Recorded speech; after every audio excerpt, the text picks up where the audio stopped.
Hello दोस्तों, मैं हूं आपका होस्ट हर्ष और आप देख रहे हैं रसल व्यू इंडिया। तो गाइज़, इस वीडियो में आज हम बात करेंगे रसलमेनिया से पहले आखिरी पेपर व्यू यानी कि फास्ट लेन, जो कि अब फाइनली हो चुका है। तो गाइज़, काफ़ी कुछ इंटरेस्टिंग चीज़ें आज हमको इस पेपर व्यू में देखने को मिली। तो और हमको आज फाइनली रिटर्न देखने को मिल गया है फील्ड का। ड्रू मैकिंटायर और शेमस भी एक्शन में, तो काफ़ी चीज़ें हुई। अगर आप जानना चाहते हैं तो इस वीडियो को एंड तक ज़रूर देखिए। तो चलिए गाइज़, वीडियो शुरू करते हैं। तो गाइज़, मेन शो की शुरुआत हमको देखने को मिलती है एक women's championship, tag team championship के लिए, जहां एक साइड होती है नाया जैक्सन, शेना बेजलर और दूसरे साइड होती हैं Bianca Blair and Sasha banks.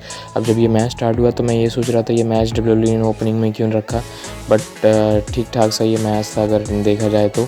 But हाँ, ये काफ़ी प्रेडिक्टेबल भी था क्योंकि ये रेसलमेनिया सिर्फ 20 दिन ही दूर है, तो मुझे नहीं लगता था टाइटल चेंज होगा।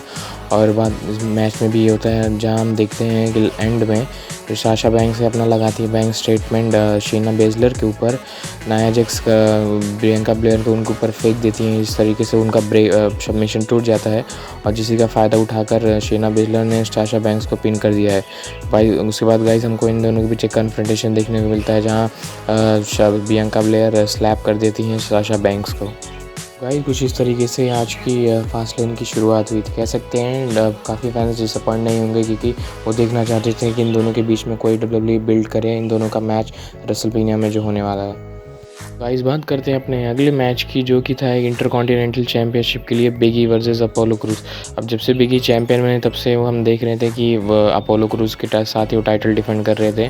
और अब क्योंकि अपोलो क्रूज नए न्यू कैरेक्टर या न्यू लुक, न्यू एटीट्यूड के साथ आए थे, तो ऐसा लग रहा था कि टाइटल यहाँ पर चेंज हो जाएगा, जैसा कि मैंने आपको कल वाली वीडियो में बताया था। बट गाइस, ऐसा होता कुछ नहीं है। इस मैच में बिगी रोल-अप के सारे अपोलो को पिन कर देते हैं। उसके बाद अपोलो इतने गुस्से में होते हैं कि उनको एक नहीं बल्कि 3 ओलंपिक स्लैम देते हैं मैच के बाद। और उसके बाद अपना पैर उनके सर पे रख कर खड़े हो जाते हैं। तो कह सकते हैं वो एक बहुत बड़ा स्टेटमेंट देते हैं कि अभी वो बिगी से उनका बिजनेस ख़त्म नहीं है और आने वाले टाइम में फिर से बिगी को चैलेंज करेंगे चैम्पियनशिप के लिए। गाइस, अगला हमको एक सेगमेंट देखने को मिलता है जहां पर होते हैं अलायंस और उनके स्पेशल गेस्ट होते हैं कोई और नहीं बल्कि शेन मैकमैन। और वो पता है आपको, शेन मैकमैन बताते हैं कि वो ट्रेनिंग करते दौरान उनको इंजरी आ गई थी, इसलिए वो आज कम्पीट नहीं करेंगे। तो गाइज़, इसके बाद होता क्या है, शेन मैकमैन रिंग से जाने लगते हैं। फिर वो बताते हैं कि अब उनका अलायंस का मैच होने वाला है ब्रॉन स्ट्रोमैन के साथ। उसके बाद ब्रॉन स्ट्रोमैन का म्यूज़िक प्ले होता है और काफ़ी गुस्से में आते हैं रिंग में और एकदम से तबाही मचा देते हैं। अब इस मैच में कुछ बताने वैसे लायक है नहीं, कहाँ ब्रॉन स्ट्रोमैन कहाँ अलायंस। काफ़ी कोशिश करते हैं बाहर, हमको जैक्सन का हमको इंटरफेरेंस भी देखने को मिलता है, बट उससे कुछ फ़ायदा होता नहीं है। ब्रॉन स्ट्रोमैन लगाते हैं अपना रनिंग पावर स्लैम और इस तरीके से उन्होंने इस मैच में अपनी विक्ट्री हासिल कर ली है। कह सकते हैं डब्ल्यूडब्ल्यूई अब आगे बिल्ड कर रही है शेन मैकमैन और ब्रॉन स्ट्रोमैन का मैच, और जो कि पॉसिबली हमको देखने को मिल जाएगा रेसलमेनिया में। बात करते हैं गाइज अगले मैच की, जो कि पूरे फास्ट लेन पेपर व्यू में कह सकते हैं रेसलिंग वाइज सबसे बेस्ट मैच था, जो कि था Shinsuke Nakamura versus Seth Rollins का। अब हम एक्सपेक्ट नहीं कर रहे थे कि इस क्वालिटी का मैच हम दोनों देखने को मिलेगा फास्ट लेन में, बट डब्ल्यूडब्ल्यूई ने क्या बुकिंग की और क्या ज़बरदस्त इस मैच में हमको क्वालिटी देखने, एक के बाद एक काउंटर हमको देखने को मिलता है इस मैच में। ऐसा लग ही नहीं रहा था ये हम कोई मैच देख रहे हैं, इतना बेस्ट मैच शायद ही बहुत टाइम बाद देखने को मिला।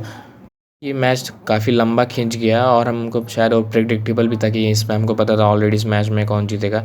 अब क्योंकि डब्ल्यूडब्ल्यूई बिल्ड कर रही है सिज़ारो को, एक स्ट्रॉन्ग पुश दे रही है, उनका पॉसिबली मैच हो सकता है सेथ रॉलिंस के साथ रेसलमेनिया में, तो ऐसे में उनको मोमेंटम चाहिए था। और इस मैच में हम गाइस देखते हैं शिंसुके नाकामुरा अपना किंशासा लगाने जाते हैं, बट उसको काउंटर करते हैं सेथ रॉलिंस और लगाते हैं एक ज़बरदस्त स्टॉम्प, और इस मैच में उन्होंने विक्ट्री हासिल कर ली है। तो कुछ इस तरीके से इस मैच का एंडिंग हुआ गाइस। करते हैं गाइस अपने अगले मैच की ओर, जो कि था यहाँ पर एक नो होल्ड्स बार्ड मैच, और ये भी एक ढांसू मैच था, जो कि था शेमस वर्सेस ड्रू मैकिंटायर का।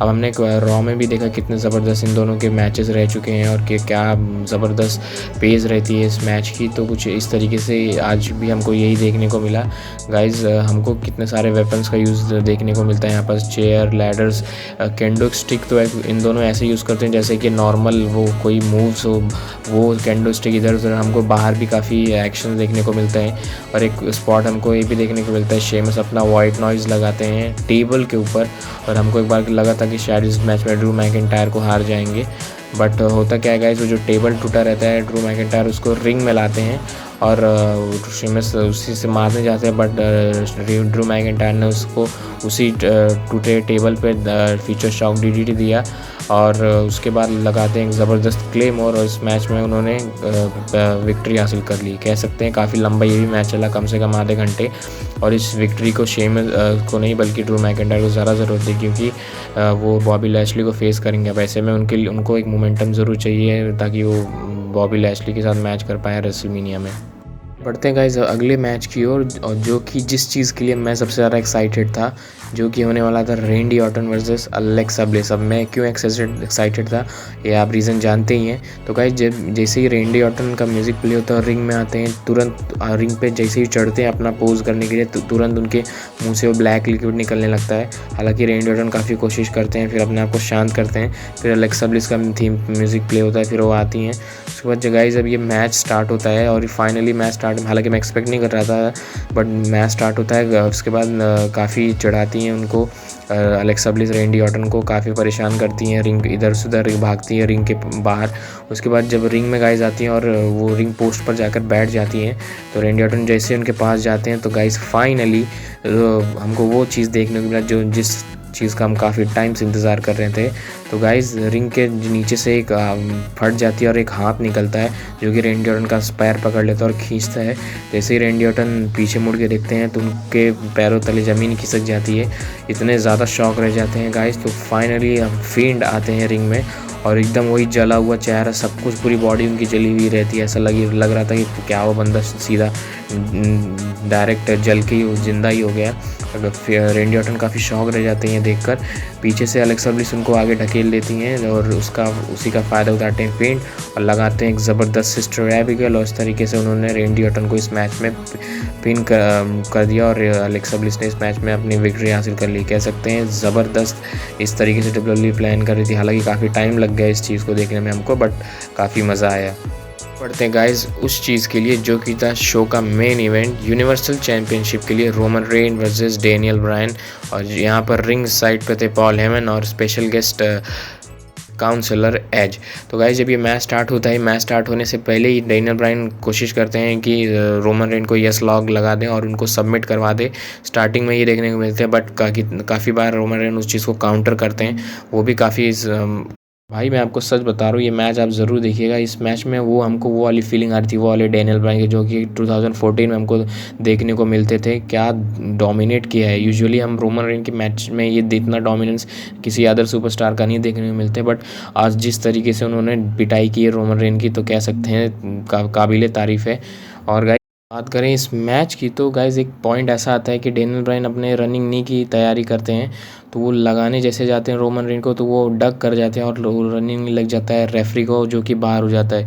फिर जो एज होते हैं वो सोचते हैं क्या मैं रिंग में जाऊं, तो गाइस रिंग में वो आते हैं और डेनियल ब्रायन फिर से यस लॉक लगाते हैं और ऐसा लग रहा था कि शायद वो टैप आउट कर देंगे, और गाइस होता भी है ये, डेनियल ब्रायन कर देते हैं टैप। डेनियल ब्रायन नहीं, सॉरी, एज रोमन रेन कर देते हैं टैप। हालांकि एज ने उस चीज़ को नोटिस नहीं किया और बड़ी हल्के हाथों से वो रोमन रेन ने इस मैच में टैप किया। तब उस इतने में गाइस होता क्या है, भागते भागते जे उसो आते हैं और आते ही उन्होंने एकदम तबाही सी मचा दी। उन्होंने एज पर अटैक किया, उसके बाद डेनियल ब्रायन पर अटैक करते हैं। तो गाइस इसमें जे उसो रिंग के बाहर जाते हैं, स्टील चेयर लाते हैं और इवन मारने जाते हैं, तो डेनियल ब्रायन उनको उसी से मार देते हैं और जे उसो बाहर हो जाते हैं। तो गाइस होता क्या है, एज उसके बाद चेयर उठा लेते हैं, उसके बाद रोमन रेन को डेनियल ब्रायन को मारते हैं, उसके बाद वो चले जाते हैं रिंग में।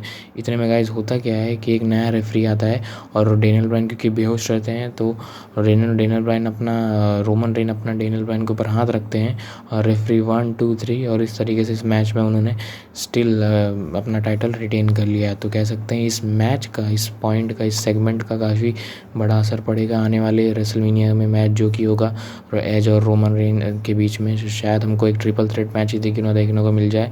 तो कुछ इस तरीके से आज की एंड हुई फास्ट लेन पेपर रिव्यू में। कह सकते हैं रेसलमेनिया से सबसे बेस्ट मैच था हमको देखने को मिला आज इस पेपर व्यू में।